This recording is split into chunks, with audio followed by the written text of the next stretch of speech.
Olukungaana lwa Police Sacco olugalawo omwaka lutudde ku kitebe kya Nagulu era nga lwe lutuulo olwokubiri bukyanga Exodus Sacco etandikibwawo mu mwaka gwa 2007. Ssentebe wa Exodus Sacco Wilberforce Omodinga agamba nti Sacco yaabwe ekuze nga kati erimu bammemba emitwalo 4,715. You can't meet 100% all the officers.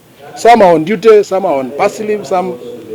So, but we have reached every district and station to talk to members. So out of this sensitization we have created an awareness. Agamba nti omwaka ogwedde bakola amagoba ag'akawumbi kamu mu Bukedde 7 era nga balina ssente ze basobola okuwola eziwola obuwumbi 28. But we are boasting now of having over 10 billion in fixtures alone.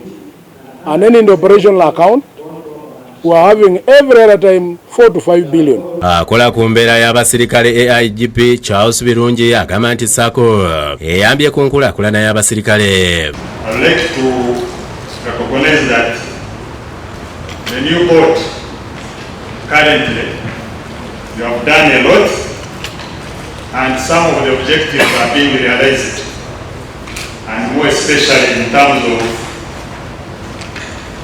promoting savings and investment. Amyuka Ssaabaduumizi wa poliisi Tumusiime Godfrey Kasigazi agamba nti kirungi okumanya omugaso gwa Sacco eno naddala okusitula embeera z'abasirikale. The relevance and importance of Sacco comes in to improve the welfare of the force. First and foremost. Yes, the government provides and government continues to improve the welfare of the police force. However, it is notable that government cannot fulfill, cannot be able to provide everything we need. Asabye abasirikale okuteeka ssente mu bintu ebisobola okuziza era beewole nga bakimanyi nti zigenda kwongera ebyenfuna byabwe n'okuteekerateekera obulungi famire zaabwe. You may skip a beer, you may skip muchomo for now, but I tell you, 5-10 years down the road, you will not regret.